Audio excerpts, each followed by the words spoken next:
حج کے 5 دن ہیں. حج کے کتنے دن ہیں؟ 8 9 10 11 12 ذوالحجہ. 8 ذوالحجہ کو حاجی نے جانا ہوتا ہے مینا، اور وہاں ہم نے 5 نمازیں پڑھنی ہیں. 5 نمازیں پڑھنا وہاں سنت ہے: ظہر، عصر، مغرب، عشاء اور 9 کی فجر. ٹھیک ہے، this is the most crucial and most important day of Hajj. حج کا سب سے اہم دن جو ہے وہ 9 ذوالحجہ ہے. یعنی اگر کوئی آپ سے سوال کرے حج کس دن ہوتا ہے، تو حج 9 ذوالحجہ کو ہوتا ہے، کیونکہ اس دن یوم عرفہ ہے. یہ حج کا رکن اعظم ہے، سب سے مین دن ہے جو حج کا، وہ 9 ذوالحجہ ہے. یعنی کوئی عرفات نہیں گیا تو اس کا حج ہی نہیں ہوگا نا. تو حج کا جو مین دن ہے وہ عرفات کا دن ہے. پورا دن عرفات میں گزارنا ہے.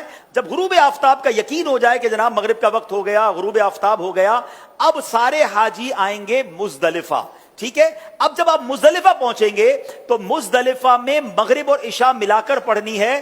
عرفات میں مغرب نہیں پڑھیں گے. یہ بھی اللہ کی شان ہے کہ مغرب کا وقت بھی ہو جائے مگر مغرب نہیں پڑھنی ہے.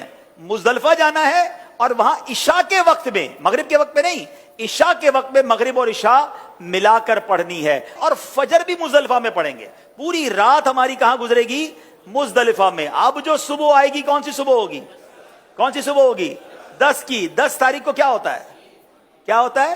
ہاں، ساری دنیا بقرعید مناتی ہے مگر خدا کی قسم جو آج ہی عید مناتا ہے نا، میلا کچیلا ہے، بال بکھرے ہوئے ہیں، مطلب نیند بھی نہیں ہوئی ہے، مگر خدا کی قسم وہ جو عید کا مزہ ہے، وہ جو تھکن کا مزہ ہے، وہ جو سرور ہے، وہ دنیا کی کسی اور چیز میں نہیں ہے. اللہ ہمیں ہر سال ایسی عید نصیب فرمائے. اب رات کو کنکریاں ڈھونڈ لینی ہے. اب 10 ذوالحجہ کو 3 کام کرنے، اس کی روٹین یاد کر لیں.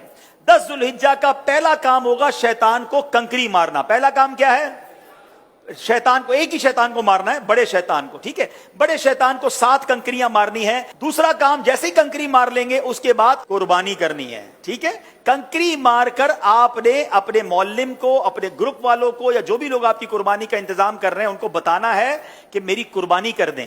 جیسے ہی آپ کو کنفرمیشن ہو جائے کہ آپ کی حج کی قربانی ہو گئی ہے، اس سے پہلے نہیں، کنفرمیشن ہو جائے، اس کے بعد آپ نے سر کے بال اتار دینے ہیں، یا قصر کرانا ہے یا حلق کروانا ہے. اسلامی بہنوں نے تو قصر ہی کرنا ہے. اب آپ کا حج کا احرام اتر جائے گا. جیسے ہی